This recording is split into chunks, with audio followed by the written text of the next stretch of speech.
You there, Helldiver. I want a complete report on all of the technology in our galaxy. Enemy technology, Helldivers technology, I want a report on everything. Okay, yes, General. Are you sure you have the patience to sit through this? This is gonna be a long presentation. Yeah, I'll just play Subway Surfers on my phone if I get bored. Don't worry, get to it, Helldiver. Okay then, well, buckle in and get some popcorn. This is gonna be a lot of information. And this is going to be a ton of information indeed, dear viewer, because we're going to talk about all of the technology of the Helldivers universe here today. We're going to talk about the Super Destroyers, we're going to talk about the hellpods, and we're going to talk about the enemies too. We're going to talk about automaton technology, Illuminate technology, Terminid technology. They don't really have tech, they're just bugs, but we're covering it all. This here is a compilation of months worth of work of researching technology. So, without further ado, let's get into it. And the only proper place to start this presentation is to talk about the single most important piece of equipment to the Helldivers, the Hellpod. So let's talk about how it's built, engineered, and used. So the first and most important step of engineering anything is to determine its purpose. What's the purpose of the Hellpod exactly? Well, it's actually fairly straightforward when you dig into it. It's a single-use, orbital troop deployment vehicle, or a SUOT-DOV. Doesn't really roll off the tongue with that acronym, but that's okay, we'll let marketing deal with that one later. So, now that we know what we want our Hellpod to do, let's look at how exactly we want it to do it. Stepping through our horrendous acronym from earlier, let's look at that first section here, single use. Now, the fact that our Hellpod here is going to be single use makes the engineering of this a whole lot easier. Take the humble soda can, for example. This is a single-use product and a perfect example of one. It's just a thin aluminum can that you pop open once, drink the contents, and throw away.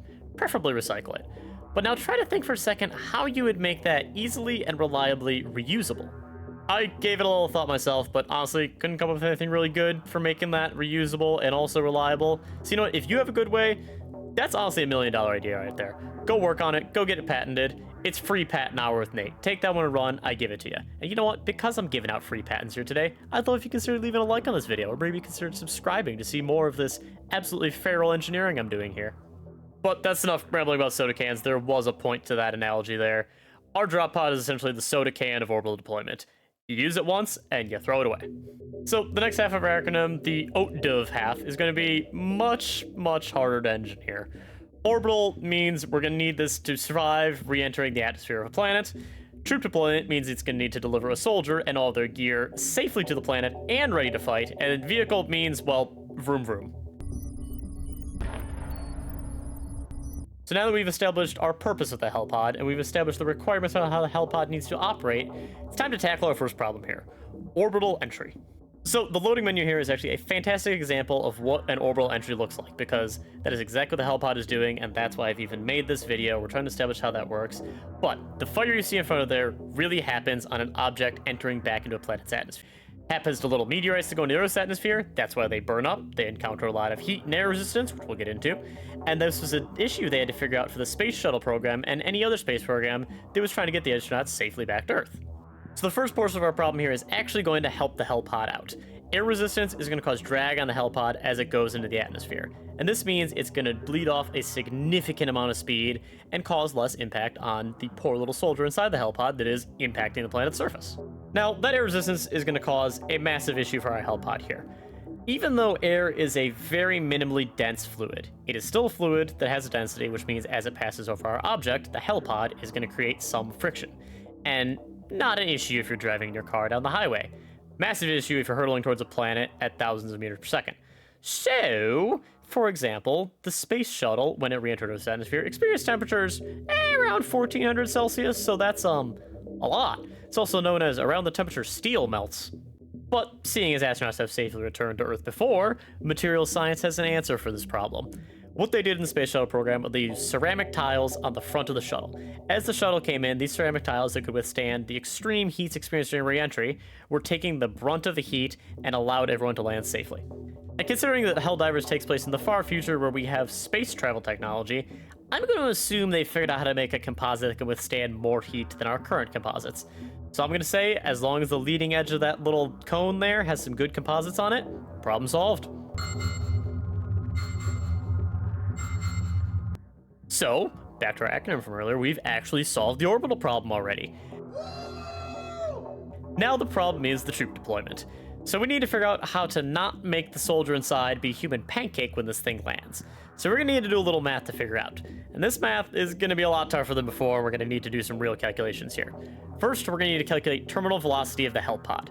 Terminal velocity being at the point which the drag caused by the air creates enough force that it brings the acceleration of the hellpod to 0. And once that acceleration equals 0, that means our hellpod will no longer be decelerating the atmosphere. Now you may be saying, how the hell do we calculate this? Well, I'll tell you what. Luckily, NASA has provided us with an equation. They've been a great benefactor to the hellpod program so far. And this equation has a lot of variables, so let's break them down real quick. Looking at our terminal velocity equation here, we're trying to solve for VT here, our terminal velocity, which is going to give us the square root of 2 times the mass times gravity over the density of the air times the surface area times the coefficient of drag. So we're going to start off by establishing our density of air as exactly equal to the density of air on Earth, because I don't want to figure out the density of air of an entirely alien planet. So we're going to use 0.07 pounds per feet squared. Next up, we can knock out none of these variables easily. Oh dear. Okay, so we're going to have to figure out our weight here, which means we're going to need to do a lot of calculations. We're also going to need to figure out the frontal area, and we're also going to need to figure out that drag coefficient. So let's take a quick vote here on which variable we want to start with figuring out. Oh yeah, I'm the only one here. I've decided we're starting with weight, just because. So how are we going to solve for the weight of this thing? Well, I've been given no information. Tried looking up online, not a whole lot around. So we're going to break this thing up into 2 portions, the human tube and the little cone on the front. And with that, we're going to start with the human tube first, because this is going to honestly be a lot more difficult to solve. So what size is the hellpod? That's a fantastic question. How we're going to solve this, I have this still image here for me dropping into a mission. Let's assume this Helldiver is 6 feet tall, just to make things easy. We can look at the Helldiver's height, work backwards, and see this circle on the bottom. That circle is visible as the hellpod is dropping. So we have a constant here that we can use to measure the dimensions of this thing. So 6 foot tall Helldiver, and if we take this line and kind of just tilt it up, I'm gonna say that's 5.5 feet. It's pretty close to there, but it's a little bit shorter. So this circle here is 5.5 feet in diameter. So looking at the rear of our hellpod here as it drops onto a planet, we see that same circle, which we know is 5.5 feet in diameter. Let's take a line of one of these 6 sides. And if you move that over, it looks to me to be about 2/3 of the length, and doing some incredibly generous rounding, we're gonna say each side's 3.5 feet, just to make things easy. So looking at the side view of the hellpod dropping, figuring out the height of this portion is gonna be a little bit tougher. We can kind of see that same edge we measured, and we could maybe work backwards and use it, but pretty obscured by the fire. So we're gonna do a little fudge in the numbers here. So saying from before, the Helldiver we were looking at is 6 feet tall. We have to assume that not everyone's the same height. Let's say this can fit people up to like 6'6". They want to fit everyone in these things so that everyone can be a Helldiver and spread managed democracy. So we need to account for that here. And we know there's a mechanism that shoots you up as you land. So there's got to be some sort of mechanical thing at the bottom there that we need to account for space for. So I'm going to say this thing is 9 feet long. So we're counting for the extra 6 inches on top of our 6 foot Helldiver, as well as like 2.5 feet of random junk in the bottom. So now that we've established our side lengths, we know our height, and we know how many panels we have. That means there are 6 panels that are 3.5 feet by 9 feet in length. So, we need more things to calculate weight. We need to know how thick those panels are. So figuring out the thickness of our hellpod here is going to be a little tough. There's no way we're getting a cross-section view of this hellpod. We can't cut this thing in half and look how thick the walls actually are. So we're going to have to do some guessing here. Looking at the space shuttle again, the hull was up to 15 millimeters thick in some places. And since I don't know what a millimeter is, we're going to convert that real quick. That's about 6/10 of an inch. So that's a pretty hefty hull right there. Now, will that be enough for our hellpod is the question. Now, the space shuttle was designed to take astronauts to space, bring them back in re-entry, and land on a runway. Our hellpod's not landing on a runway. It is smashing into the planet at a high velocity, embedding itself in the ground, and bringing a person up. So we're going to need a little bit thicker skin. Now, figuring out exactly what kind of strength we need there is pretty tough. So we essentially want this to embed in the ground and survive. So we're going to kind of use a fudge factor here and just say if you double that, that'll be pretty good, because the main shock is going to be on that bottom cone, not the sides. The sides just need to not get crushed in by the ground pushing its way back in. So let's just double it. Let's call it 1.2 inches. Now, if I were a hellpod designer, and this entire hypothetical, I am, I would probably pick titanium. Now, the reason for this is it's lightweight, which is going to help us later on with our landing calculations, and by landing I mean smashing into the ground. It's about half the weight of steel, and also it can withstand the high temperatures of re-entry. This can withstand about 3,000 degrees Fahrenheit before it starts to get all liquidy. And considering the re-entry before was about 400 degrees below that, I call that pretty good. So first, let's get a quick volume of one of these panels. We've got 9 feet by 3.5 feet by 0.1 feet thick, converting real quick from inches. That gives us 3.15 feet cubed. Now multiplying that by our density of titanium, 281, we get about 900 pounds per panel here.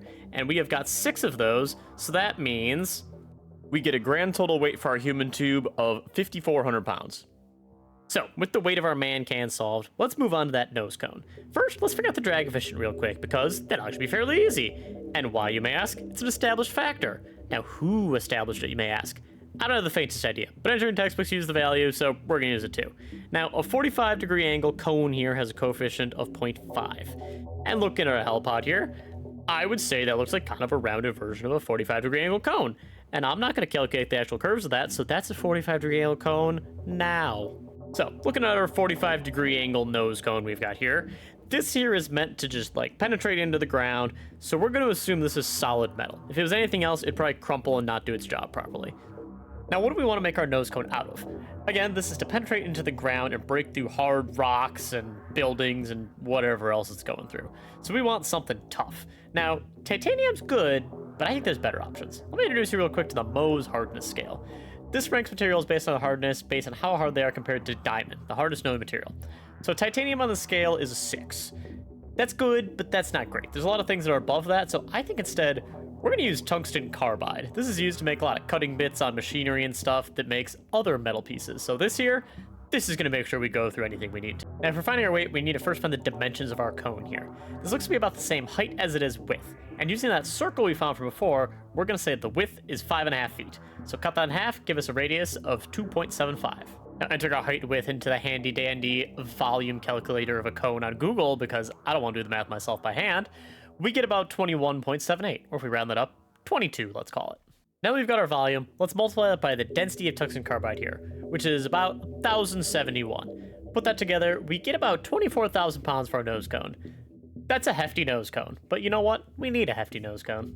Now, we need one more quick piece of info and we're ready to solve that terminal velocity equation. We need to figure out the cross-sectional area of that cone. This is a pretty simple one. We choose our radius. 2.75 gives us an area of about 24 we'll go with.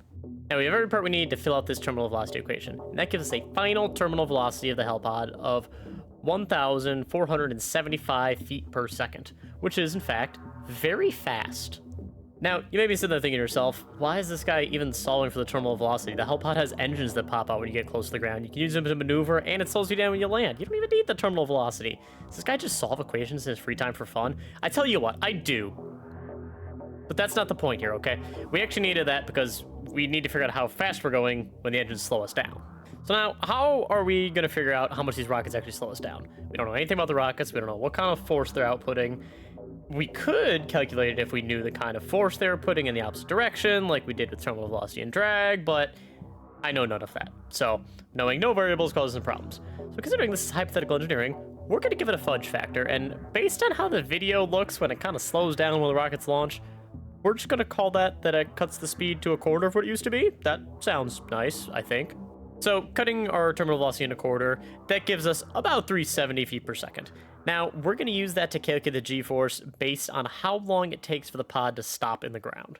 So to calculate our final g-force that's put on our Helldiver here, we're going to use the change of velocity over time times gravity. So now, I record all my videos in 30 frames per second. And looking at this video here, as we step it through, we see the engines turn off at frame 1, and then by about frame 3, it looks like it stopped moving. So we're going to say that's 1/10 of a second it takes to slow down.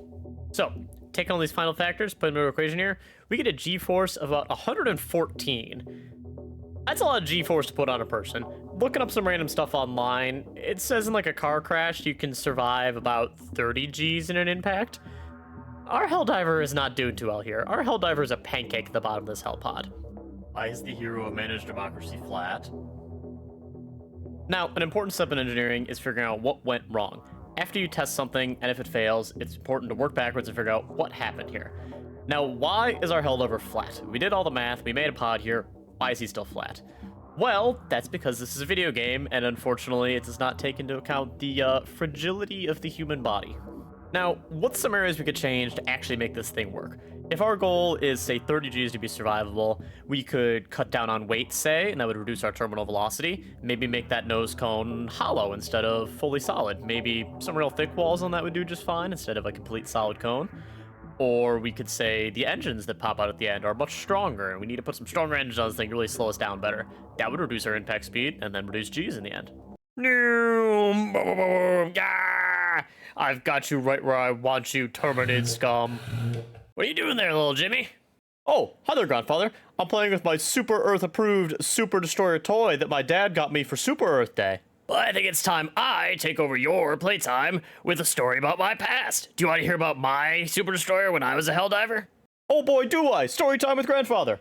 Kids, gather around. It's time to learn about the greatest technological advancement in Super Earth history. Oh my god, Billy! I can't believe you escaped the bears just in time to hear this story. Welcome back! Well, you sure did a whole lot to save me, you piece of... Whoa there, little Billy. What did your dad say about using that kind of language? You left me to be eaten by bears! Shut up, little Billy. Those bears are vegetarian. A short interruption for black bear facts with Nate. It may sound absurd, but black bears actually have a primarily vegetarian diet.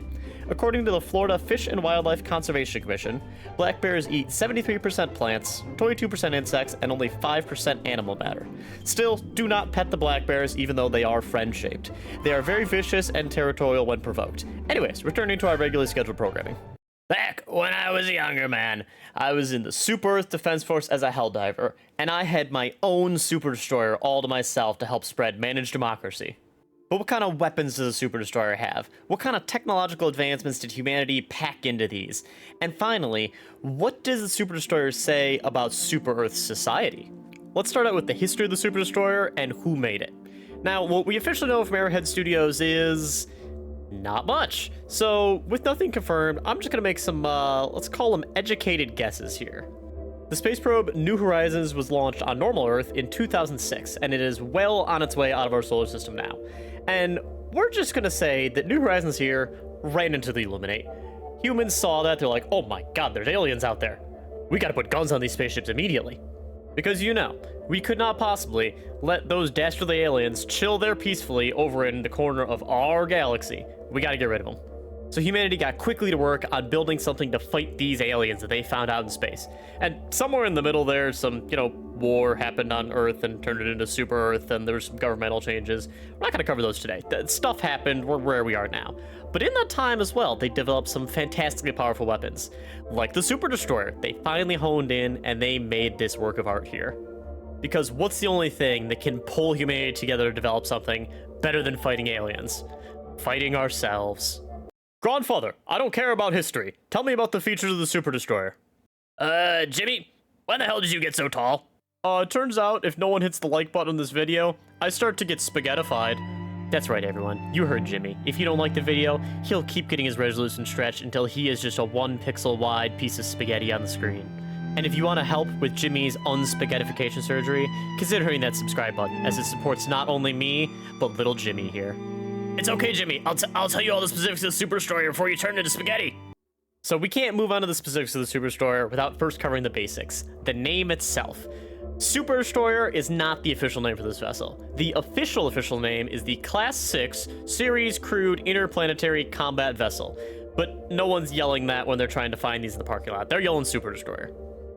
According to Wikipedia, the Super Destroyer is a relatively small combat vessel at approximately 170 meters long and 80 meters wide, which to me sitting here sounds pretty darn big and not small at all. But doing a little quick research, the newest aircraft carrier in the US Navy's arsenal, the Gerald R. Ford class carrier, is 333 meters long. So that puts the Super Destroyer here at about half the size of an aircraft carrier in the modern world. So I guess you could say it's relatively small, especially when you look at the spaceships of other space franchises, like let's say Star Wars, where the Imperial Star Destroyer is 1.6 kilometers long.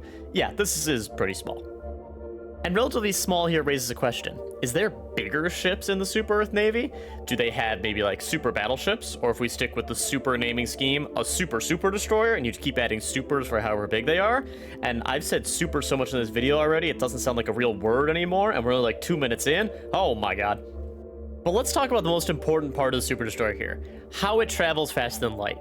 In the Wikipedia here, it says it uses the Albuquerque. No, that's not it. Alcubierre. Hold on. All right, let's see how Google here says to pronounce this. Alcubierre.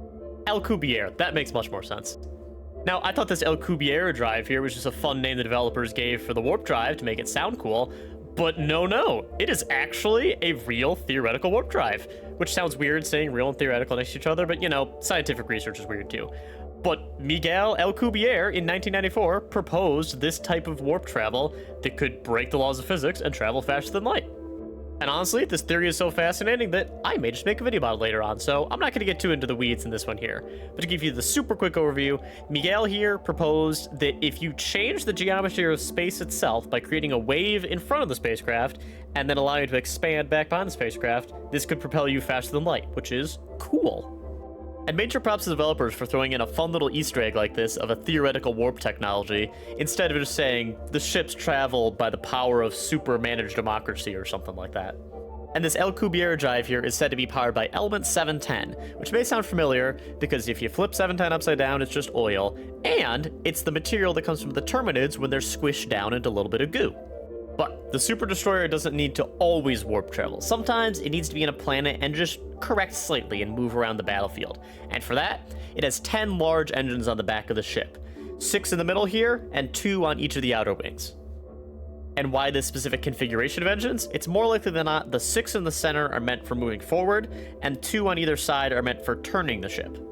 Now, before we move inside the Super Destroyer here, there's one last thing I want to talk about the exterior. You'll notice all the weapons are collected towards this front area, and very specifically, none of them are on the top of the ship. This implies something very interesting. Whoever designed the Super Destroyer was not planning on fighting other ships in space. Everything is facing down towards a planet.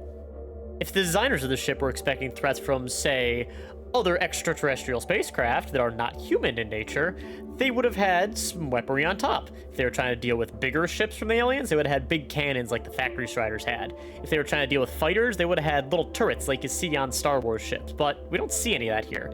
Meaning the Super Destroyer here is meant purely as a ground attack spaceship. All this is meant to do is bombard planets. And this again raises a question about something I mentioned earlier. Are there other ship classes in the Super Earth Defense Force Navy? Because if this is the only ship they have, the bugs aren't building spaceships. We know that. There's not weird little buggy spaceships flying around with giant bug guns on them. That's not happening. But the bots, or the Illuminate, especially the Illuminate, certainly have spaceships come fight humanity. So it's very interesting that there's no spaceship-to-spaceship weapon on the Super Destroyer here. I think this heavily implies that there's other classes of ship in the Super Earth Navy. Probably something much bigger that's meant for space combat, to take out those threats. And this here is purely the ground attack craft. Now, that's enough about the very pretty exterior of the ship, which is mighty fine looking, I must say. Let's move on to the interior of the ship, and talk about the most important part of the ship. Now, you may think it's the hangar, because it's got all the weapons, or maybe it's the command center, because that's where you call in the stratagems from.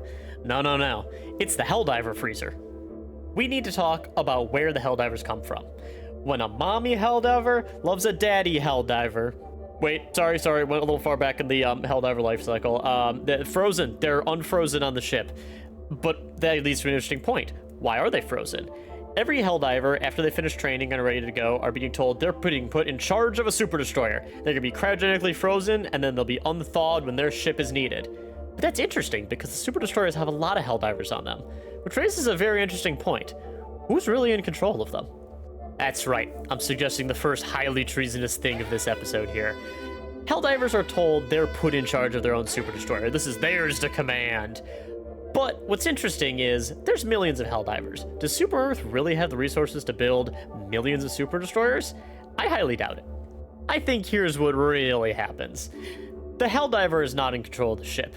The Democracy Officer is. They're the one flying it around, they're the one going where they're needed. And once they need to drop some Helldivers, they unfreeze the Helldiver, say, "Welcome to your command, sir. Get in the hellpod and go down to the planet." And they go down there and, more likely than not, explode to a robot or something, and hey, you just unfreeze the next Helldiver and say, "Welcome to your command, sir. Get on down in there." And you repeat and repeat and repeat. This is much more realistic than Super Earth making millions of Super Destroyers. But man, does this reveal a dark truth about the Super Earth government and the Helldivers program, because they tell the Helldivers trainees, you're going to be in command, you're going to go fight for managed democracy. They freeze them up, They stock the ships full of them, and they just send them off to go be cannon fodder, essentially. They aren't the super soldiers, they aren't the heroes, they're just another soldier. But hey, that's enough incredibly depressing lore about the Helldivers universe. Let's talk about the hangar where the Pelican and the Eagle are stored. That's right, you've got everyone's favorite stratagem stored here. You want an exosuit? Pelican 1's coming to bring it in from the hangar right here.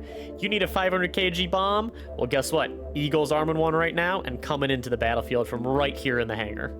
And a cool thing they've added to the Super Destroyer here, as you upgrade areas like the hangar and the weapons, new things actually show up in your ship for you to see. Like if you upgrade the hangar, the Eagle actually shows up. At level 1, you don't see it. Later on, you do. And more bombs get thrown around, other weapons, and I think this is supposed to kind of happen in line with as you unlock the stratagems, like, oh man, I unlocked the 500 kg, and they're hoping that you unlock the upgraded weapons bay, and then, hey, look, it's in the weapons bay now. Personally, I got the 500 kg way before I actually collected enough samples to get that upgraded weapons bay, but cool feature all the same. And there's one other interesting thing you'll notice about the hangar here. It's not that big.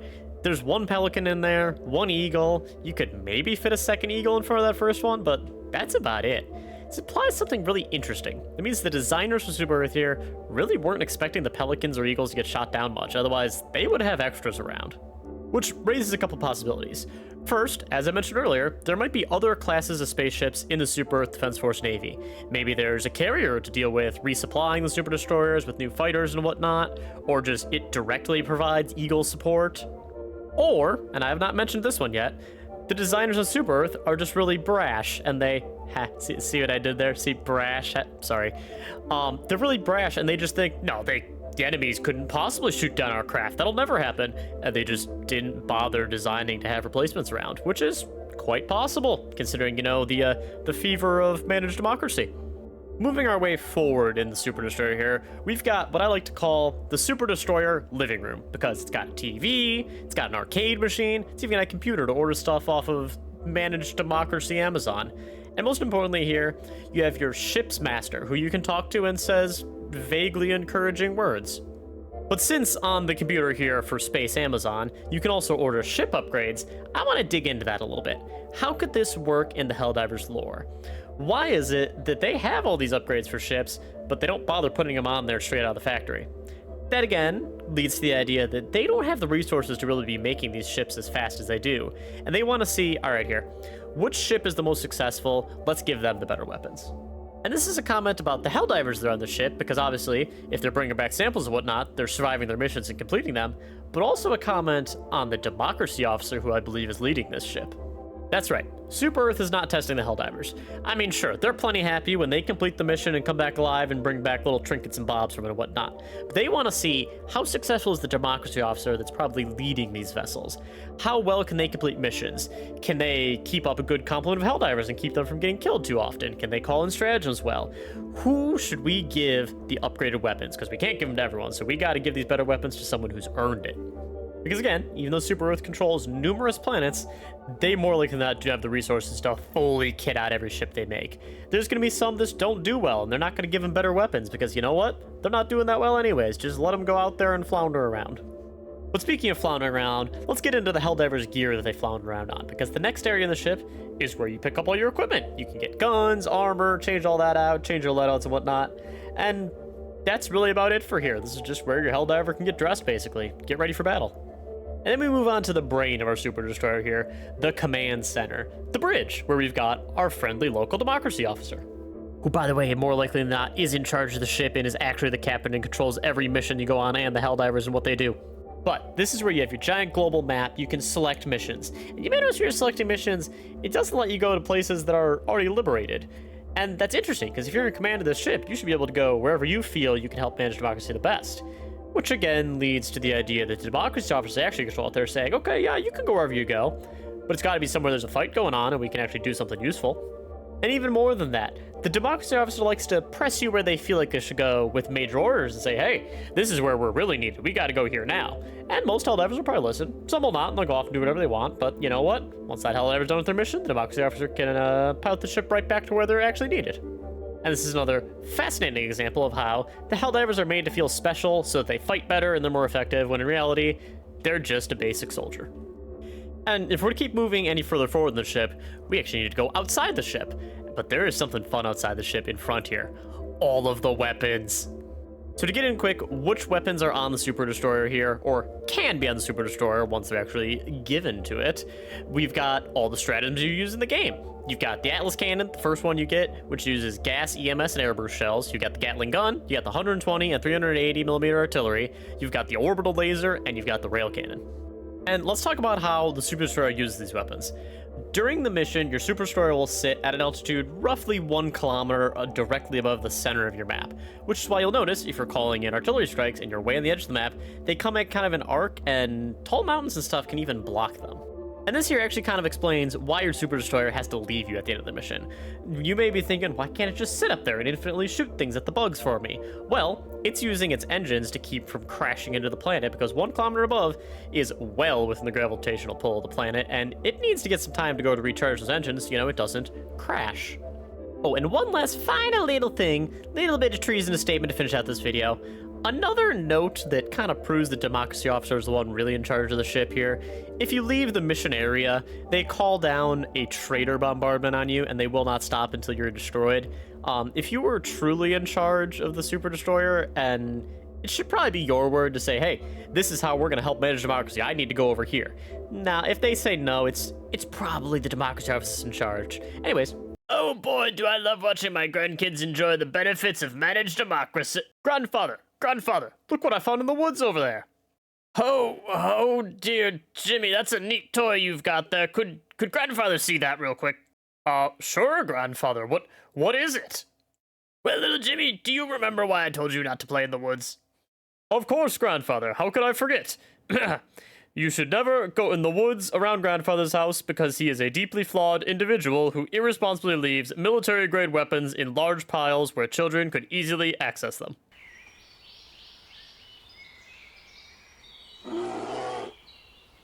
And now, Jimmy, what did you go do?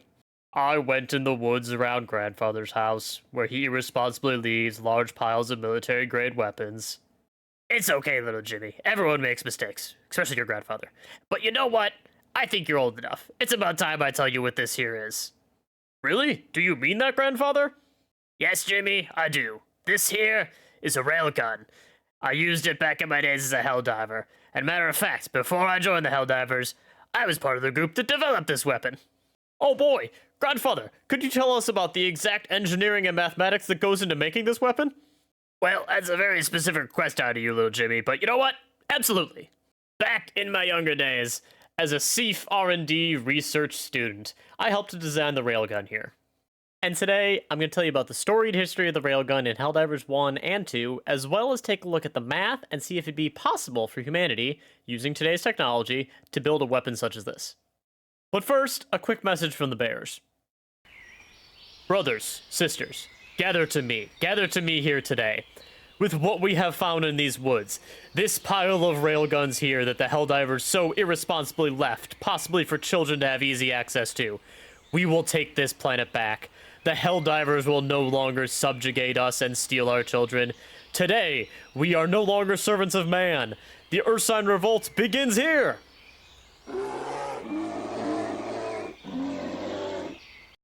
If you've used the railgun in Helldivers 2, you understand why it's a fan favorite. They may have nerfed it, just a teensy-weensy little bit, maybe a teensy-weensy little bit too much, but it still slaps.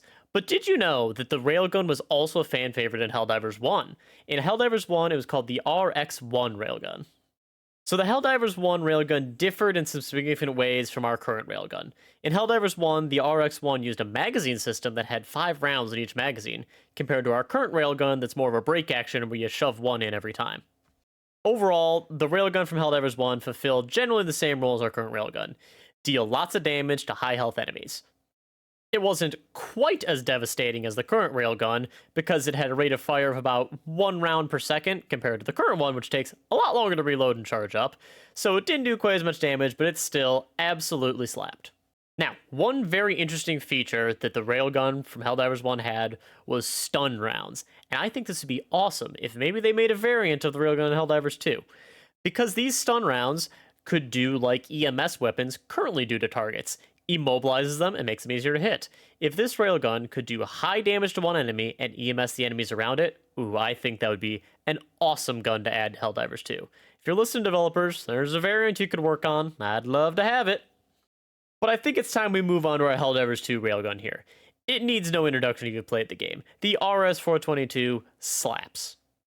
Early on in the game, people were using this thing to one-shot chargers, just knock out Bile Titans. This thing was awesome.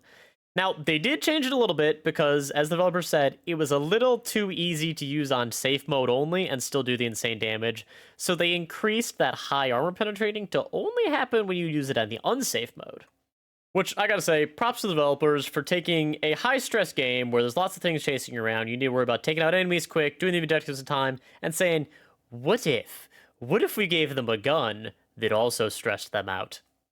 But as much as I kid, I actually do love it. I love that they added a weapon that is kind of a high-skill, high-reward type weapon, where if you get really good at using this gun, you're gonna get really good results.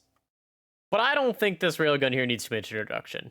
You've probably used this, you've probably blown yourself up with it. What I want to really dig into today is, given the current level of technology on Earth, here in 2024, is this something we could feasibly build? And we're going to do the math behind that and see how this type of weapon would work. Jimmy, get up. We gotta go. Grandfather, why have you woken me at this hour? What's wrong? It's the bears, Jimmy. They found me. Grandfather, what's a bear? God, your father teaches you nothing. We don't have time for this. We gotta go. Get in the Pelican, Jimmy. But grandfather, what about Frankie and Billy? Oh, crap. I forgot you have siblings. Everyone in the Pelican. The bears are here. The bears outside. Get in the Pelican now. Billy, no! Leave him, Jimmy. It's too late for him.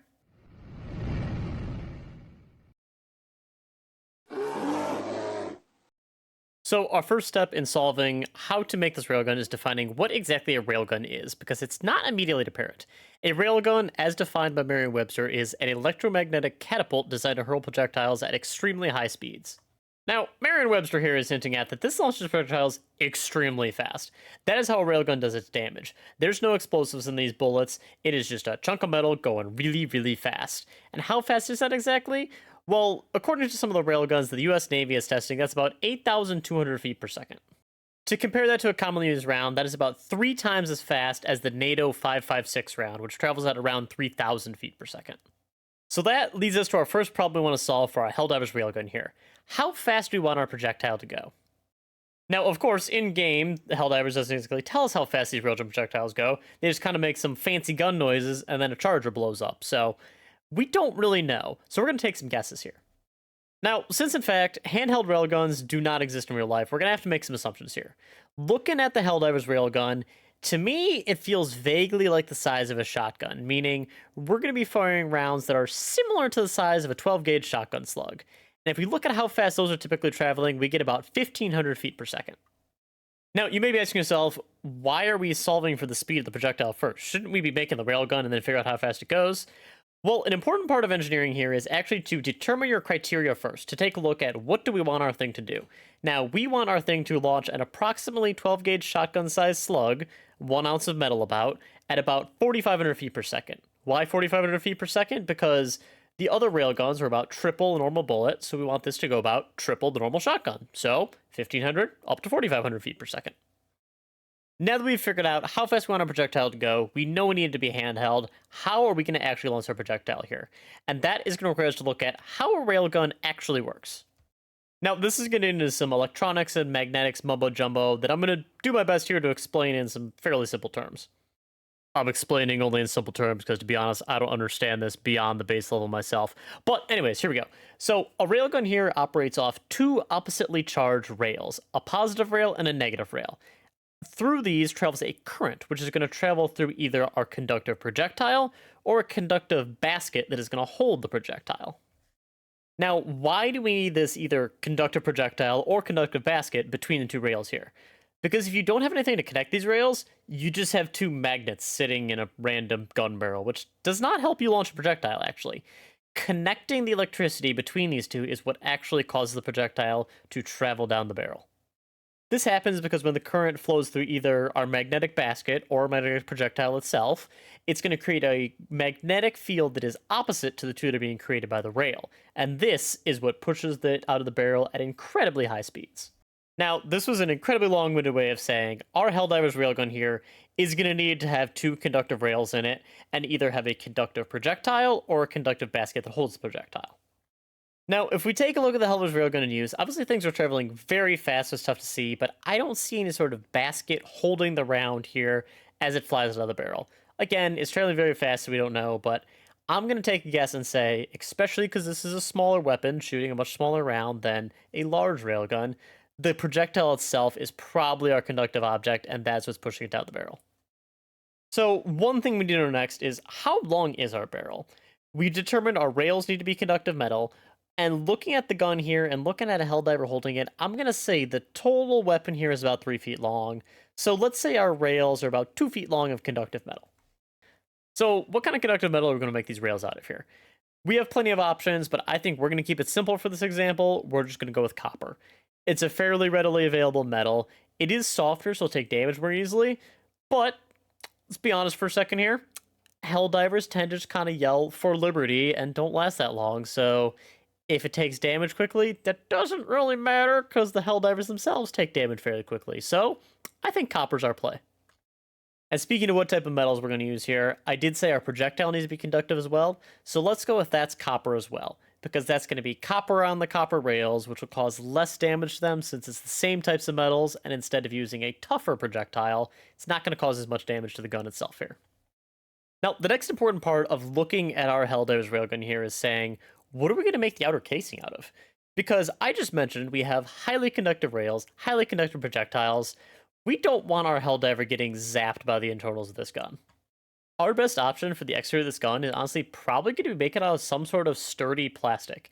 Making it out of metal could cause it to be more, electricity conductive, which is not ideal for the user. If we make it out of plastic, however, plastic is a fantastic insulator, and that'll keep our Helldiver here from getting, shocked very painfully. A sturdy plastic here may not hold up quite as well to damage from the outside world, but as I mentioned before, our rails here are going to get damaged somewhat easily, and this probably is not a long-lasting weapon anyways, so I think plastic here is our optimal option, because not only will it protect the user, to be honest for Super Earth's advantage here, it'll keep it cheap. Plastic's easy to mold, you slap two molds together, put some plastic in there, boom, you're done. You throw these finished parts on a table. So we've got our rails figured out, we've got our outer housing figured out. It's time to figure out the heart of the railgun here, the power source. Now, if we take a look at our Helldivers railgun here, you'll see in the back this white cylinder here. I'm going to take a guess and say this is probably the battery, power source, whatever exactly they're using. Now here is where we start running into some snags with if modern humanity could actually make this type of design. The plastic was easy. We know plastic molding. The metal rails and then the metal projectile, piece of cake. It's just copper. We know what copper is. Now, that power source is going to be a problem, not because of the power it needs to put out, but because of the size. And let me explain why that is with a little math behind this. We're going to take the math for how much power on average one of the large railguns the US Navy was testing uses, and scale it down to about the size of this railgun. Because I'm going to be honest with y'all here. I tried to learn the calculations for how a railgun operates, and I was going to do all the math myself, figure out what we need for this railgun here, and holy crap is that math hard, and I do not understand it.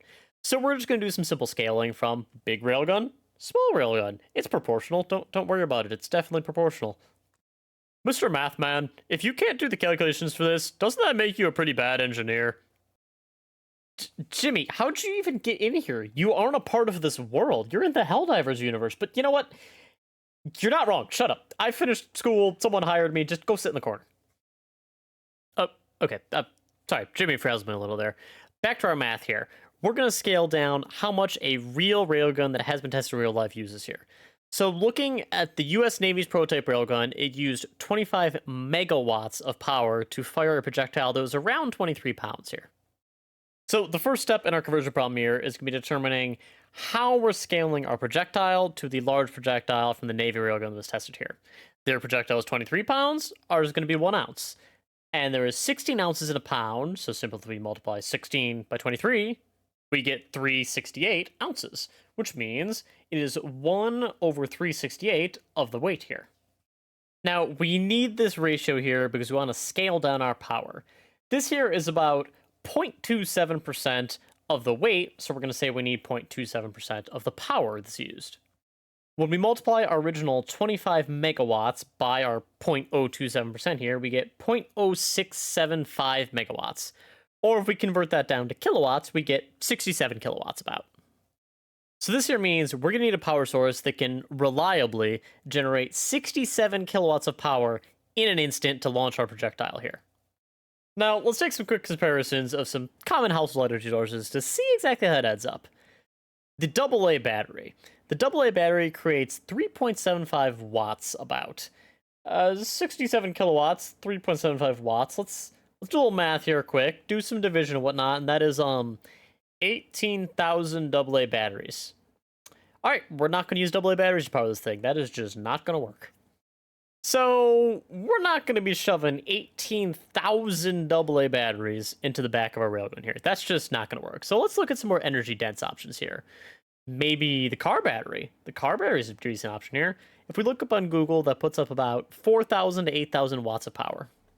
Now, the car battery is looking like a much better option because we're getting back into the realm of kilowatts. 4,000, 8,000 watts, you divide that by 1,000, you get 4 to 8 kilowatts, which is nice because we need 67 kilowatts here.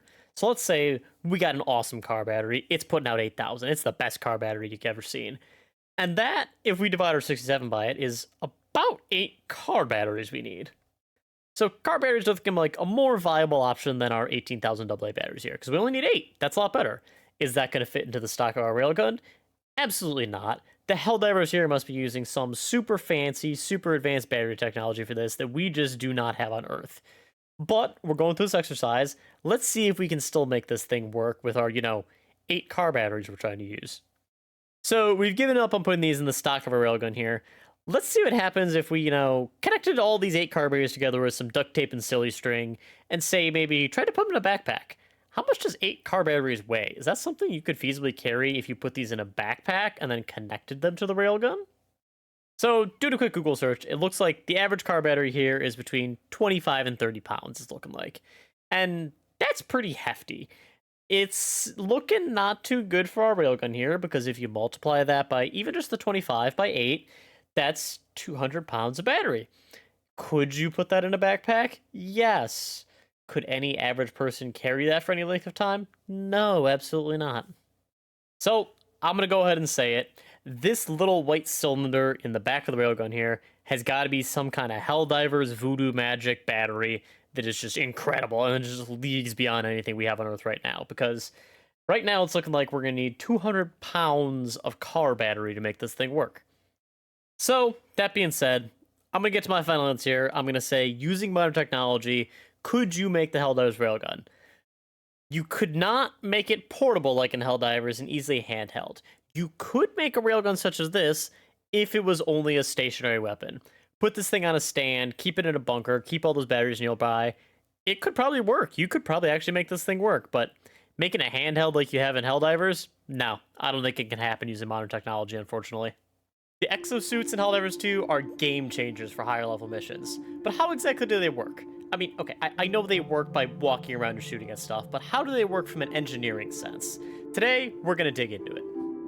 First, a little background on where the exosuits came from. In the game, we have 2 exosuits, the Exo-45 Patriot exosuit and the Exo-49 Emancipator exosuit. The Exo-45 Patriot exosuit was the first one added, and this was added to the game after the Helldivers took over Taiwan and its production facility to create these monstrosities. The fight at Tianquan was a huge battle, and the Helldivers had to fight hard to keep the automatons away, even losing the planet at one point and halting production for a while. Now, if they're already producing these exosuits on Tianquan, that means that humanity and Super Earth had a design for these exosuits, and they're already working some of that when the automatons invaded. Which you would naturally think, well, this is a large armored vehicle, they probably stole the idea from the automatons. But that's not actually the case. There actually was exosuits in the first Galactic War and the first game of Helldivers 1. There was actually 3 variants of exosuit in that game. In Helldivers 1, you had the Exo-44 Walker exosuit, the Exo-48 Obsidian exosuit, and the Exo-51 Lumberer exosuit. Now, if we take a look at the first exosuit I mentioned here, the Exo-44 Walker from Helldivers 1, it's going to look pretty darn familiar to the Exo-45 Patriot we have today, because it has, in fact, one large machine gun and one rocket pod on the side, much like how the Exo-45 has the machine gun and the rocket launcher on it. Now, you may be looking at these two and saying, Nate, how the hell is that an upgrade? Those look the exact same to me. Well, you see, there's not many upgrades at all, actually. The rocket pod just holds more rockets than the new one, basically. Actually, it's kind of a downgrade, because in the original Exo-44 Walker, they were homing missiles, and our current ones are unguided rockets now. But I did mention before, this is not our only historical Walker to look at. We have the Exo-48 Obsidian exosuit, which has two twin 20mm autocannons, which is going to look very similar to our Exo-49 Emancipator exosuit, which again is definitely just an upgraded version because it's got two arms with two autocannons on them. Now, you may be asking yourself again, where's the upgrade in this guy? The old one had twin autocannons, the new one has twin autocannons. I genuinely can't tell you because they are basically the exact same. I guess new coat of paint or something is the upgrade for this one. But very similar to how the Patriot exosuit was unlocked, the Emancipator exosuit was not unlocked for Helldivers until they captured the planet of Valeria 5 and repurposed a factory on it to produce these wonderful killing machines. Also, if you're wondering why I have this image here, for some unknown reason, it's on the wiki page for Valeria 5, and it goes unreasonably hard. So I'm gonna let you guys look at it for a little longer. Alright, that's enough, let's move on. But there is another. There is another exosuit from Helldivers 1 to talk about, the Exo-51 Lumberer, which in fact had an even bigger cannon on it than the autocannons. It says it has a 90mm cannon on one arm and a flamethrower on the other. Now, the modern-day Helldivers don't have access to an exosuit like this. They only have the other two, which makes you wonder that if at some point in the future we're gonna go get a major order to liberate a planet that's gonna allow us to get a third exosuit like this, because I don't know why the Super Earth would throw away the plans of this thing. This thing looks awesome. Giant flamethrower, giant cannon. I think we really need this. This is my petition to the devs. I want the giant flamethrower walker back, alright? But now that we've covered the in-game history of where these walkers came from and how they came to be what they are today, I want to take a moment to look at some out-of-world lore on how the devs might have come up with the idea for these walkers. And I think the biggest point of inspiration for the developers may have been the dreadnoughts of Warhammer 40k. They're kind of the exosuits of their world, because if you take a look at this one here, this dreadnought is in fact kind of stout and boxy like we see for the Helldivers exosuits. Got two weapons on its arms, and a pilot. Which, if we talk about the pilot for a moment, it is much worse than the Helldivers, because in Warhammer, the pilot is in fact a heavily injured space marine that gets sealed in it forever until he eventually goes insane. Yeah, that's right, Helldivers. Count yourself lucky you can leave your exosuit, because if you're in a different universe, you're locked in there forever. Wait, so you're telling me you can't get out of that suit? For the Emperor! War! For the Emperor! Okay, I am getting out of here as quickly as I can. Emperor! I have mesothelioma. But that's enough talk about history of our exosuit here. It's time we actually break down the design of this and how well, or how poorly, it's designed. And I think the only proper place to start for this is from the ground up, so let's start with the feet of this walker. The feet of this walker are nice, wide, flat plates. This provides a nice, good base so the walker doesn't fall over. Even though I think I would like them a little bit bigger for how top-heavy this guy looks, but I suspect, as we work our way up in the legs, there's some pneumatics, hydraulics, or whatnot that help keep this thing steady as it walks, or just stands in place, you know, it's windy or something. And now moving on up to those legs, we've got a very interesting kind of double knee joint going on here, which I think is what helps it walk the way it does. I mentioned this thing likely has some pneumatics or hydraulics. And for a little quick background, if you're unfamiliar with the difference between the two, pneumatics are based on air and they're good at moving smaller things very fast. Hydraulics use a fluid like water or oil, and they move things very slowly, but they can move a lot of weight, like car lifts and mechanic shops use hydraulics. So I suspect that these knees use these cylinders here, which are more likely than not hydraulics based and use probably a water or oil type fluid to move the legs and help the walker walk here. And as you watch this video of the walker just moving along here very peacefully, there's no violence going on at all. The walker has a very short steps. It does not take long strides like a human would. It's kind of just like plop, plop, plop, plop, plop. It almost like waddles like a penguin does. That is probably to help keep this thing balanced. Like I mentioned earlier, this is very top heavy because you've got the whole big chunk of metal and all the weapons up higher. If this thing took long strides, it'd be much more likely to fall over, and its short strides probably help keep it steady. Now, we've moved our way up from the legs. Let's talk about the hips here. You see a couple joints for the legs that kind of move back and forth as this thing walks. These are probably kind of like a rotating ring in an excavator. It helps this move some. It's not going to spin 360 like an excavator because, they're legs. If it's going 360, there's something very wrong, but it's probably the same type of rotating ring that allows this to move. It looks about like 20, 30 degrees either way to allow it to walk. And for a little extra background on how these excavators actually rotate, on the base, you've got this large metal ring that has the teeth on the inside. It almost looks like a gear, but all those teeth have been flipped to the inside.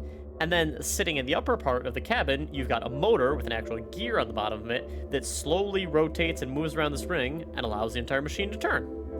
Now, working our way up the machine here, we've got this kind of midsection of, we'll call it the hips. And here is where the balls are. Nah, I'm just kidding. This is probably where some sort of engine to run the walker is. You'll even notice on the back of the walker here, we've got a little red fuel canister. So it's probably some sort of gasoline-powered engine in this thing stored in this area. And above this area where the ball generator is, we've got another rotating ring that allows the top half of the walker to kind of shift just a little bit. You'll notice as you try to turn the walker, it'll shift a little, only like a few degrees each way before the legs start kicking in. So this is likely another rotating ring, but it's locked into only turning a few degrees either way to allow the walker to be able to swivel just that little bit to aim just a little better.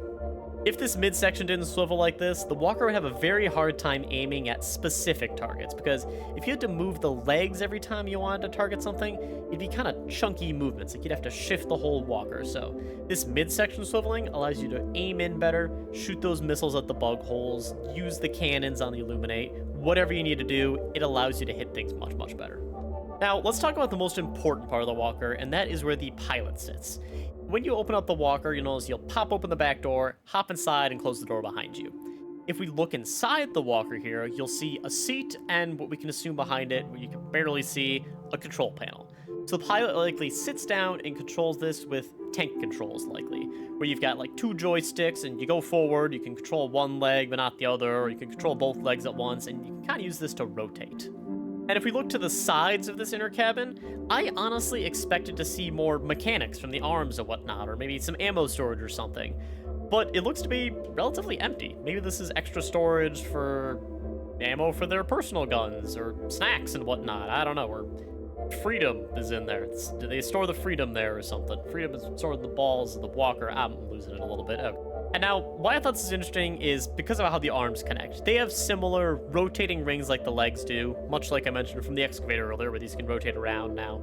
These can rotate much higher, so you can aim upwards, you can aim those rockets up to take down drop ships and whatnot, you can shoot at the flying bugs and everything. So these can move a little bit more than the legs or main body. And to wrap things up, the most interesting part of the walker. First, the weapons. On the Patriot exosuit, you've got the minigun and the rocket pod. The rocket pod's very obvious, it just swivels around and you can shoot rockets at stuff. The minigun, you'll notice the ammo is stored in this drum off to the side. When you hop in, you've got 1,000 rounds to start, and I could fairly realistically see 1,000 rounds being stuck in there. Now, where things get interesting is when we look at the Emancipator exosuit. I mentioned earlier that there was a weird void of space inside the cabin, and that is because I'm not quite sure how the Emancipator stores all its ammo. On the Patriot exosuit, quite obvious. The rockets are in the rocket pod. The machine gun's got a drum on the side. These autocannons, if you look at the autocannon of the Helldivers gun, the round is fairly big. I have a tough time believing that there's 100 rounds on each arm here, just stuck in these little boxes on the side. So I expected that maybe some sort of feed system went through the arm, and then there was a extra ammo storage inside the cabin, but much like we looked at earlier, specifically on the Emancipator exosuit here, this area is still empty, so I'm not quite sure where they're storing all of the ammo. Maybe these boxes on the arms are enough, but I kind of doubt that's enough to store 100 rounds of each. Hey, you want realism or do you want freedom? Okay, little Helldiver, I guess you're right. It's a game, we don't need to be fully realistic, and yes, I do want more freedom. Good. You better always want freedom for Super Earth. I'm gonna get going to go kill some bugs. Alright, go have fun over there. Now, we're starting to run out of fun things to talk about in the walkers here. Except for one interesting thing on the front, because you may be wondering, how the hell do you see out of this thing? If you get in and pilot it, there's a big chunk of metal in the front. How are you even piloting this? You'll notice a little slit in the front. You don't see it often in the game when you're piloting them, because, well, the walker faces wherever you're pointing. But if you get out and look at it, you've got a little window in the front that the Helldiver can look out of. Not the greatest design in my choice, because, well, if you get hit with something there, it's gonna go straight through and just blow up the whole walker and the Helldiver inside. But you know what? It works. It's low tech and it works. They got a little window in front to see. And the icing on the top of the cake. Or, in this case, the antennas on the top of the exosuits. These little antennas on top are likely used to communicate with not only other Helldivers in the area, but also the Super Destroyer above to get information on the mission and whatnot. And most importantly, the antennas wiggle real fun-like. Oh, wait, little Jimmy. Sorry, I was sobbing uncontrollably because the Illuminate are back. Is there anything I can do to help? Well, wait. Oh, yep, I'm over it. All right, what do you want, Jimmy? Wow, you truly are a master of your emotions, Grandpa. Anyways, can you tell me about how all the Illuminate technology works? Well, I don't see any reason why not. I do know a suspiciously undemocratic amount about this alien technology here. Oh boy, undemocratic story time with Grandpa! That's right, everyone. You heard Grandpa Democracy correctly. Today, now the Illuminate have returned, it's time that we talk about how all their technology works. Let's start out somewhere that feels very familiar to us Helldivers. Their shield technology. When you fight the Illuminate, the big harvesters have bubble shields, the overseers have little directional shields they hold in front of them, and they may feel kind of familiar because they're kind of like the backpack shields we get. You shoot them enough, they'll break, but until then, they stop everything that comes at them. But how exactly do they work? Super Earth must have figured out in some manner because we made our own shields, most likely off of Illuminate tech from the First Galactic War. And Super Earth has declined to tell us how they work for us little Helldivers, but I have a theory here. I think these shields work in a very similar manner to how the magnetic field around Earth protects us from all sorts of space nonsense going on. What in the hell are you talking about? How are their shields like Earth's magnetic field? I'm getting to that, Grandpa, but I'm about to go on a scientific rant here, so sit yourself down. So this will be a super simplified description of how it works, but more or less, Earth's magnetic field extends far beyond our atmosphere, and when the sun decides to get a little angry and launch a solar flare at us that is full of plasma and charge particles flying at the Earth, the magnetic field will catch it, retain those charged particles until it cannot hold the energy anymore, and then dissipates it in wonderful shows to watch like the Aurora Borealis. And a quick flex real quick if you guys don't mind, I actually took this picture, and I'm really proud of how well it turned out. If you have never seen the Northern Lights in your life and you get an opportunity to, I strongly suggest you take it because they truly are incredible to see. Alright, back to the video. I think that Illuminate shields and the Helldivers shields from that work in a very similar principle. They collect bullets and lasers and things like that, retain all that energy, and then attempt to dissipate it through some sort of energy dissipation method they have. But if there's too much energy thrown at them, they get overwhelmed and break temporarily until it can dissipate that energy and put itself back up. Now, if these Illuminate shields are magnetic, this would explain how they're able to stop projectiles as well. Now, there's a chance that the Helldiver's bullets are made of lead, and that's in fact not a magnetic material. I know my theory falls apart a little bit there, but this is a video game. I'll probably put a little more thought into it than the devs even thought. If they're magnetic, this magnetic field would be able to catch those bullets and drop them harmlessly to the ground, and it would dissipate the kinetic energy in them as it does that, and harmlessly sink it into whatever sort of energy sink they have. Unless too many are thrown at it and overwhelm it. Now, on the Harvesters, we actually know where the shield generator is. You've got these two vertical posts on the face of the Harvester above and below the laser. The top one is actually what generates the shield, because you can take out this top part, and the Harvester will stop generating a shield. So within this large antenna, horn, whatever you want to call it, on the top of the Harvester, there's likely some large spinning magnetic device that helps generate this magnetic field. And as the shield absorbs energy, that device there probably channels the energy through the walker down into the ground, kind of like a lightning rod would. And if it gets overwhelmed and can't contain all that energy, the shield breaks and it has to reset itself and spin up for a while again to get the shield going. But now that we've established that these shields are magnetic in nature, it leaves a very interesting question for the Overseers. Because their shields are in fact not full circles like the Helldiver or Harvester shields. They're just a directional shield in front of them. This shield originates from a center point on their wrist, which fits well with it being something magnetic, and it's projecting this energy from this point. And it's shaped in some manner like maybe a plasma would, and it's contained through some space magic that us little Helldivers cannot understand. And by space magic, I mean technology so advanced that we think it's magic. And I've pulled this from an idea from Arthur C. Clarke, who had a quote that said, "Any significantly advanced technology is indistinguishable from magic." Now, you would think I would look up the context for this and who Arthur C. Clarke is, but this is not an Arthur C. Clarke video, and I don't feel like doing research because this is a Helldivers video. So we're getting back to talk about the Helldivers, alright? But this does bring up a good point, because often it's said that the Illuminate use some sort of dark space magic. This may not be the case. Like, we know how a lot of their technology works, we've reverse engineered a lot of it. The other stuff probably isn't just suddenly magic that they have, or like random magical mind control powers.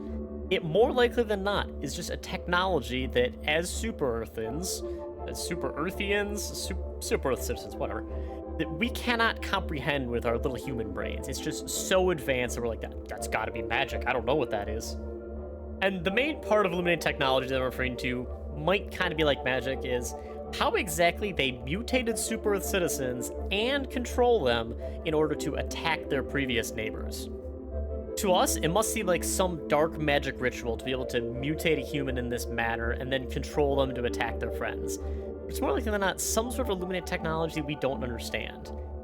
There was some research done by the Ministry of Science, apparently, on some captured voteless specimens and overseers themselves, and they found that the voteless contained very similar proteins and DNA to the overseers themselves.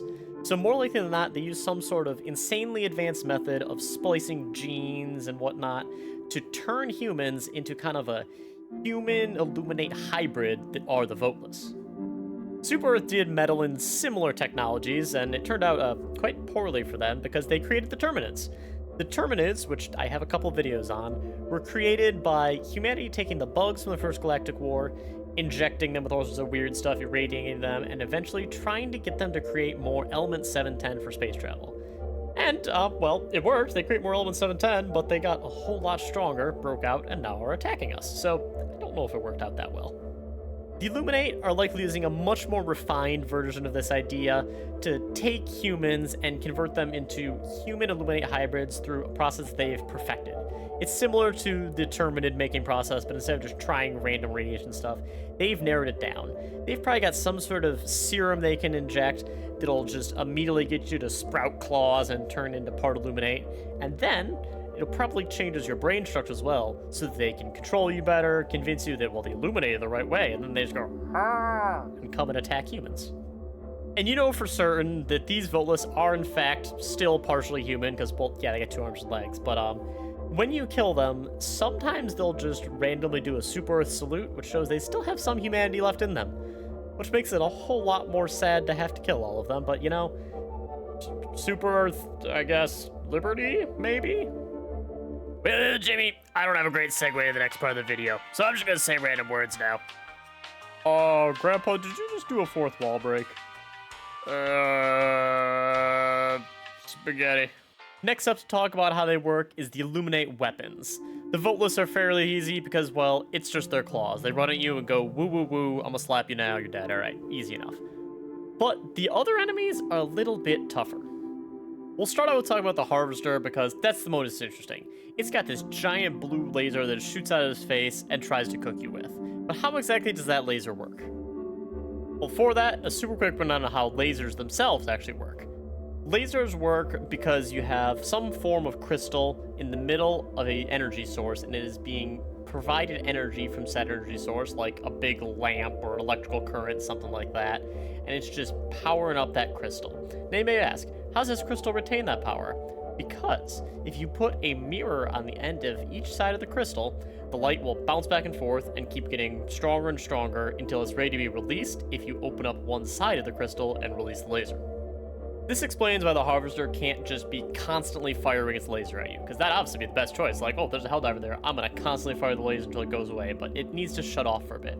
That's because the laser needs to recharge to the level of power that would actually be dangerous for a Helldiver. So it needs to shut down for a minute, let the energy build back up, and then shoot the laser again. In the Harvester's main body section here, it's probably got a massive power source in it that is meant purely to charge up this laser, and also charge up the little arc attacks it does if you get too close to it. But you may be wondering, how exactly does this laser do damage to you as a Helldiver? Because, I mean, it's just light, how can that hurt you? And this is visible light, it's actually blue, which means we can figure out that it is around 500 nanometers, but it's just that the light is carrying so much energy, it heats up all the atoms in your little Helldiver body, and basically just roasts you. But from the Illuminate, the Harvester is not the only one that shoots giant balls of energy at you. The Overseers also do this too. The ground-based Overseer has a spear that'll shoot a big blue ball of energy at you. The flying elevated Overseers, they also shoot little balls of energy at you that are kind of purplish. To get an idea of how these weapons work now, we can actually take a look at the first game. In the first game, there's an enemy called the Hunter that was a sniper-style unit. It would sit in the back and throw beams of light at you that were quite damaging. But how did these work exactly? Well, it's said that this Hunter used an electro-pulse gauntlet that it would charge up and shoot energy at you. Our current Overseers probably use a very similar thing that's instead built into their spears and guns. It'll charge up a ball of plasma that's electrically charged and then just launch it at you. This works for the spear, charges up longer, shoots a bigger ball. This also works for the elevated Overseers that have the gun. Get little balls of plasma together and launch them at you all at once. Now, there's one thing the Illuminate do that is not exactly a weapon per se, but could be considered similar to one. The Illuminate towers have the ability to scramble your stratagem inputs.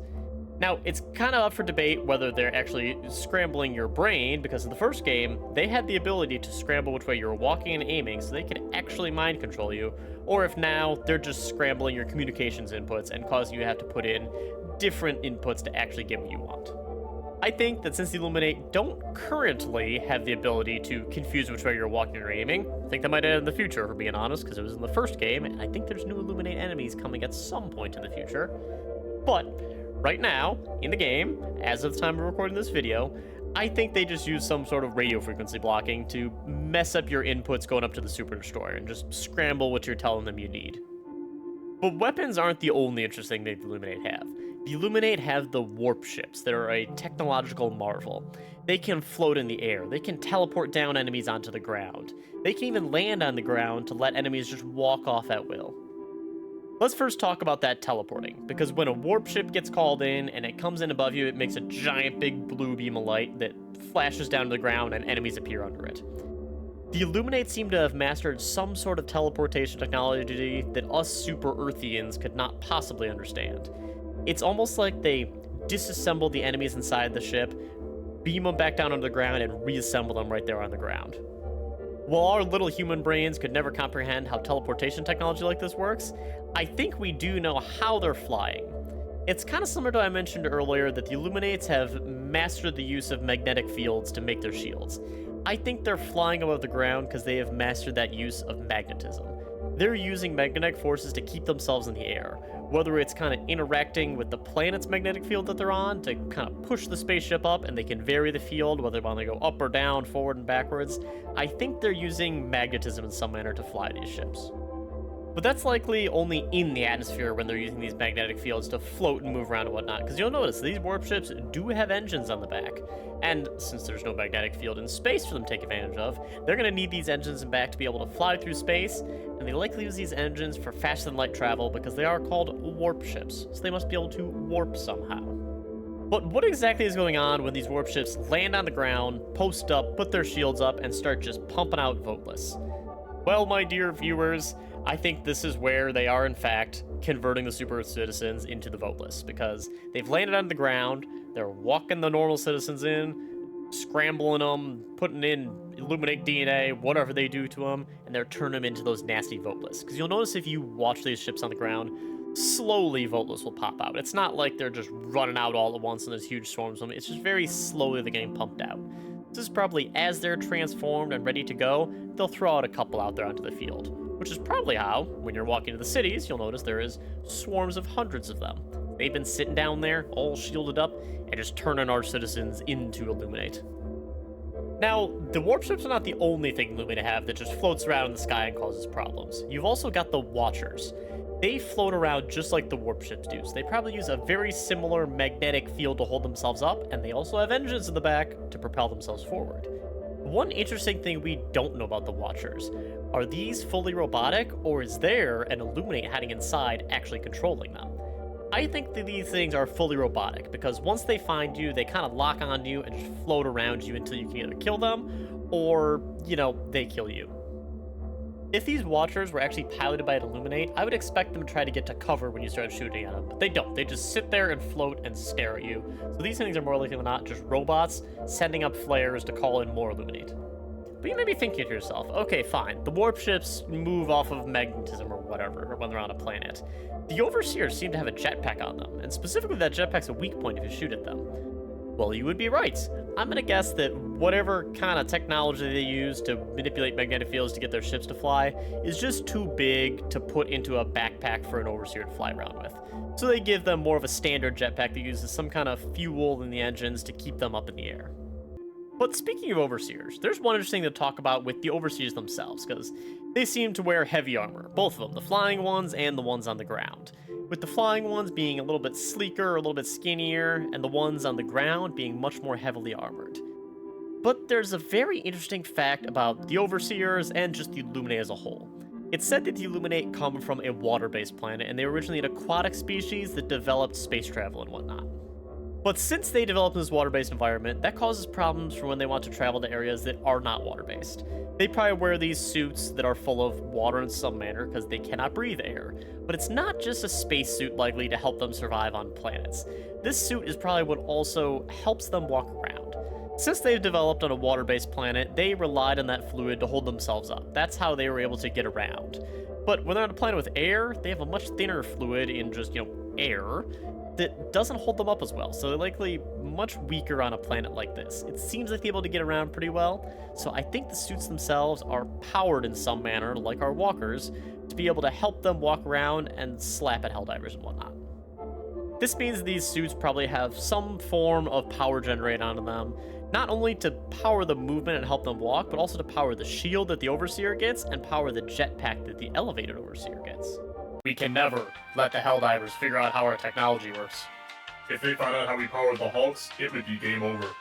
Or the dropships? Oh my god, they would win. Hey, where did that giant can of soup come from? The Trojan horse is alive and well.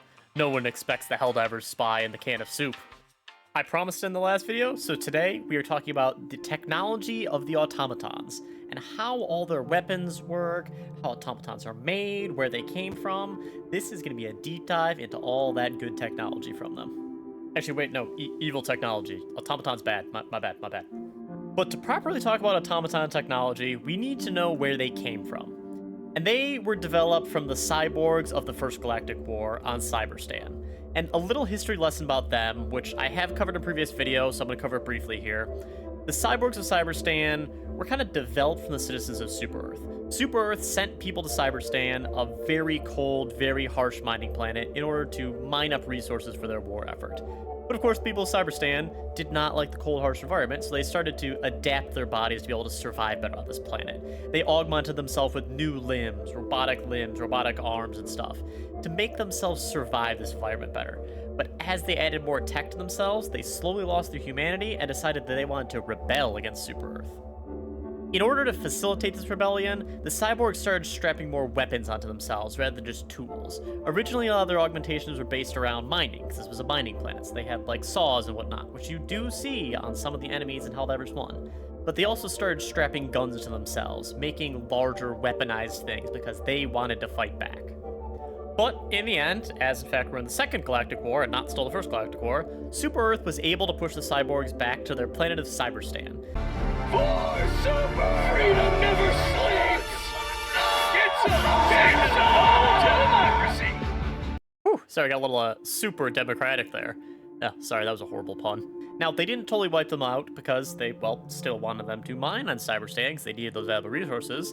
They, re-contained them to Cyberstan and decided to continue to have them working. And over the next 100 years, of course, the residents of Cyberstan got quite upset about this, and in secret, they were working on something far greater than they ever had the First Galactic War.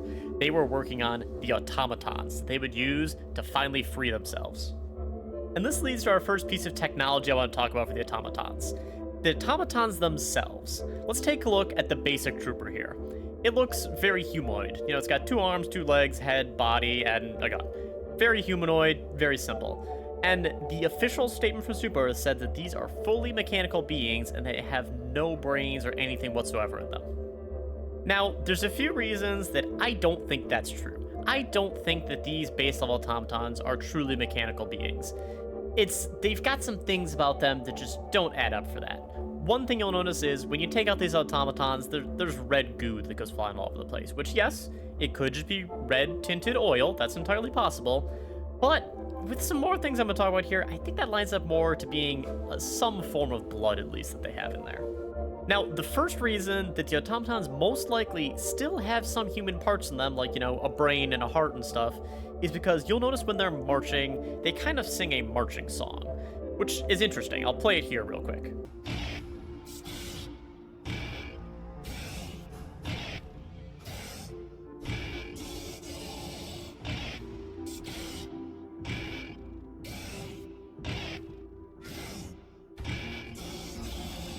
Oh my god, I can't believe you're listening to this automaton crap. I can't take this anymore. I'm putting on the Super Earth theme song.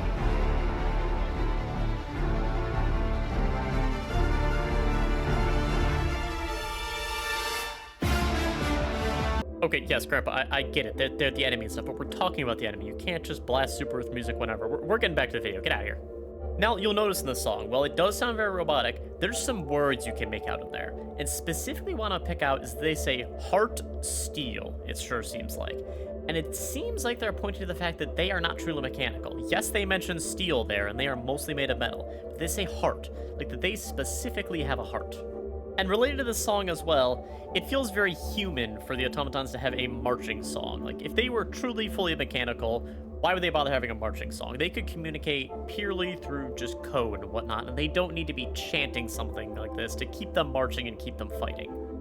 This points to this being a marching song made from the cyborgs or something like that they worked into these new automatons to keep that little bit of humanity left in them. And another reason that I think these automatons do have some human parts in them is because a few months into the game, they added something called the bioprocessors that the automatons have.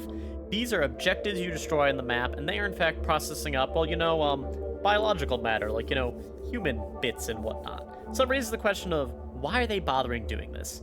The original theory before these bioprocessors were discovered was that all the human bits you see lying around the map, the automatons are just programmed to do psychological warfare. They want to freak out the Helldivers, they want to freak out Super Earth. So if you come in there, there's just all sorts of horrifying sights to look at. But these bioprocessors, well, yes, definitely horrifying, point to more a reason why they're collecting people. I suspect that they're using these bioprocessors to A, harvest brains to put into the automatons to run them, and B, harvest the blood to help power these automatons. One of the most powerful computers known to humanity now is in fact the human brain. It can work much, much faster than any computer we've developed yet, and it has such a massive power to retain memories or retain information. So the automatons might want to use this. This is better than anything they can create. So you know what? Why not just harvest some brains and slap them in the automatons? They have plenty. There's lots of Super Earth citizens around they can yoink up and turn into automatons. Now, the last thing I want to point to and why the automatons are still partially human, and that is a key part of their technology, is that they in fact have a language. You'll notice on some automaton buildings and creations and whatnot, they have these characters carved into them. And someone named Sergeant Winters and SP Vex did a fantastic job on actually sitting down and translating this language. You'll see in this chart here that everything has a translation. You also notice some characters that point to this being Swedish. Someone named Racer24 realized this was based on Swedish language and not English. Now, it's kind of tough to talk with the automaton anatomy without talking about how the automatons are made, because this is not a birds and the bees type situation here for the automatons. They come out of the automaton fabricators. You'll notice that all the automatons that come out of these fabricators are just the more basic units, just the basic troopers. You don't get Hulks walking out of these fabricators and stuff, so I think most likely, since these fabricators are littered all over the battlefield and all over of Super Earth's planets that the automatons are invading on, these fabricators are most likely just making the basic troops because they get the arms and legs and stuff shipped in, and with, you know, the bioprocessors and stuff where they're yoinking the brains out of people, they take said brains and stuff and slap them right into these empty automaton bodies that are these fabricators. And the more advanced units, like the Hulks and the tanks and stuff that are larger and harder to make, they're made on further back planets in larger forges and stuff that can't be easily set up, and then those larger units are delivered to the planets they're invading. Okay, that was a whole lot more on just the anatomy of the automatons than I really intended for the video, so we're gonna move on. Let's talk about the automaton weapons now. Now, the first weapon I want to talk about from the automatons is their lasers. I say lasers with question marks because I don't think they're truly lasers. The Helldivers get true lasers. They've got like the guard dog backpack that has a laser it shoots out of it, and it is always right on the target it's aiming at, and it's instantly there because it's, well, moving at the speed of light, like a laser does. The automatons, you'll notice their projectiles take time to fly, meaning they are in fact not lasers and not light. But if these lasers from the automatons aren't really lasers, what are they? I think they're more comparable to the blasters that you see in Star Wars, which we can break down real quickly. These blasters actually shoot plasma out of them, which is superheated gas to the point that it changes to the fourth state of matter, plasma, and then it launches them at the enemy at a speed that is in fact less than the speed of light. We take a quick look here of this breakdown of a Star Wars blaster. You notice that it's got a gas chamber where it holds this gas, and an energy source where it superheats it and then shoots it out. The automaton lasers probably operate very similar to this. They use a gas that they shoot out of them, which is why you'll notice that, in fact, eventually the laser turrets you get on, they'll overheat, because they're heating up this plasma and eventually it overheats the gun. This means that for the automaton guns to function, they likely have to have a big power source in them. So whether that's built into the automaton bodies themselves or just the gun, we can't know for certain. I suspect for the low-level ones, it's just built into the gun because it can be small enough to work. But for the bigger ones, like the Hulk, they probably have a power source built into them to power this much larger plasma cannon. But plasma blasters are not the only weapon the automatons get. They also get melee weapons. You've got the Berserker here that literally has chainsaws for hands, which I don't think I need to go into too much detail. It's chainsaws for hands. That's fairly straightforward. You've even got far simpler melee weapons with the Devastator, who literally just has big fist he hits you with. And I don't think I need to cover these anymore. They're fairly simple. All right, on to the next topic. Okay. I know I'm a spy and everything, and we need to steal the secrets of the automatons so we can fight them better, but you think the best way for me to steal their secrets is to hide in a giant soup can on their planet and just start biting stuff down? Yeah, pretty much. Why would they ever suspect soup? I can't believe I'm saying this, but you make a convincing argument. No, they wouldn't expect soup. They're automatons. They don't eat soup. They're not going to bother with opening the soup or anything. Okay, fine. Put me in the can. Send me over there. I'll get what you need. Do any of you guys know where this soup came from? No, but I think we should probably put it in our meeting room where we discuss our top secret technologies. Why would we want to do that? I have fond memories of soup from when I had a body. You make a convincing argument. This couldn't possibly be a spy from the Helldivers. Let's put it in our meeting room. Now, there is another interesting technology with the automatons that I want to talk about that's very similar to what Helldivers have, in fact. And that's the fact that they get jetpacks. That's right. The jet brigades of the automatons have jetpacks where they'll jump at you, and they act very similarly to the Helldivers jetpacks. Now, how these jetpacks work is fairly straightforward. They, in fact, use some sort of fuel that they combust and use, like a normal jet engine, to propel themselves forward. That's not the particularly interesting part of the automatons here. This just works like a normal jetpack, and, humanity now is even starting to make those. But what's interesting is these jetpacks act very similar to how the Helldivers work. And in fact, this is because the automatons came from the cyborgs, who in fact originally came from super Earth citizens. So they likely had a lot of the same technology when they started out, and specifically their technology for flight. If you take a look at the automaton's gunship, you'll notice that it looks fairly similar to the Helldivers Pelican. It's got the two large engines on the side, and the gunship has two engines in the back that it uses, and the Pelican only has one set of engines at the back, but, very similar setup here. They just modified a Pelican to make it into gunships for them that they could use. And the jetpacks, like I just mentioned, those are almost the exact same to the Helldivers jetpacks, so they likely just reworked them a little to be able to slap them onto automatons instead of being worn like a backpack. But that's not the only technology that the automatons stole. They also stole the walker technology from the First Galactic War and made the Hulks. You'll notice these look very similar to our walkers. They got two legs, guns on both arms, a big section in the middle. The only main difference is that the Hulk, whatever's inside of it, whether it's a normal trooper or it's just a human brain or something, you can't get out of the Hulk, whereas we can get out of our walkers. But that's not to say that the automatons have not developed new weapons that the Helldivers have not, that are well worth covering here. And that is mainly their giant one, the Factory Strider. The Helldivers don't have anything like the Factory Strider. And the Factory Strider is a fascinating piece of technology. Not only because, it's a giant walker with a massive gun on its back and lots of other small guns all around it, but it can in fact create Devastators and place them onto the battlefield. Now, the gun is fairly straightforward. I already talked about how it's likely just a giant plasma cannon, and it works very similar to the much smaller ones. Load some gas up in there, shoots a giant plasma shot at you. But what's interesting here is the factory on the bottom side of it creates the Devastators and drops them onto the battlefield. How does this factory work, and why did they bother putting it in a walker? Now, I previously discussed how the fabricators work. They just take some human brains and stuff and slap arms and legs on them to make the basic troopers. But the factory strider, in fact, makes Devastators, which are more heavily armored and more advanced than just those basic troopers.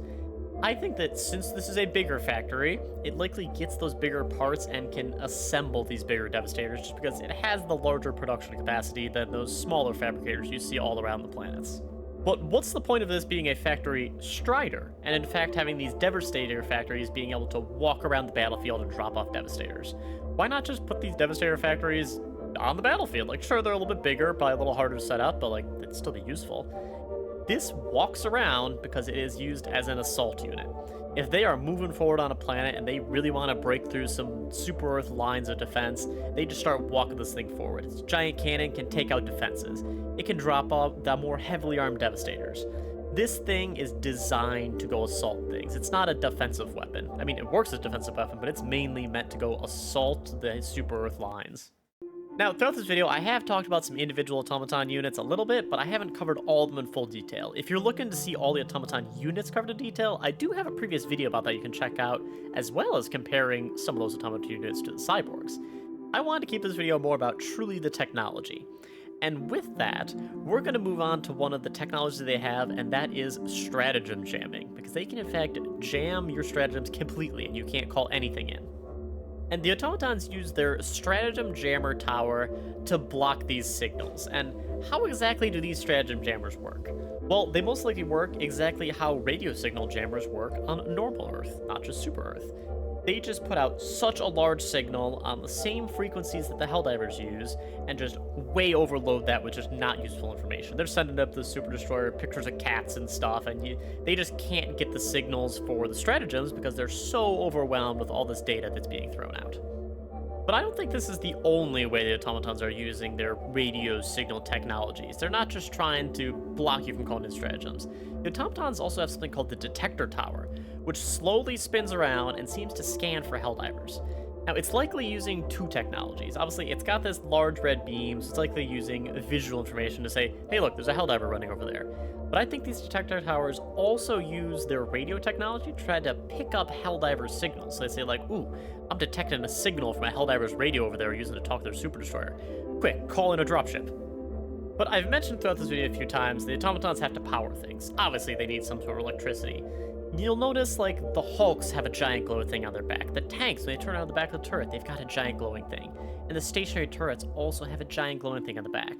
This is 100% their power source. But how does this power source most likely work? I think the most likely source of power for these larger automaton creations is a very small nuclear reactor, which, if you're unaware, I'll cover quick how nuclear reactors work. They don't just use nuclear fuel to magically create energy. They use this radioactive fuel to heat up water into steam, run the superheated steam through a turbine, which spins and powers a motor, like many other sources of power generation, and then it cools off that steam and sends it back into the system to heat it up and start everything over again. So I think on these automaton creations here, the back we see is not just a big battery or something. It's actually a radiator for this superheated steam to cool off and go back into the system. And it's glowing bright red because that steam's so hot, it's heating up the metal in it. Now, I think that's about enough Helldivers technology for one day, so if you enjoyed this massive, absolute, gigantic video, I'd love if you have a like down below and consider subscribing to the channel to stay tuned for more. Thanks, and I'll see you guys next time.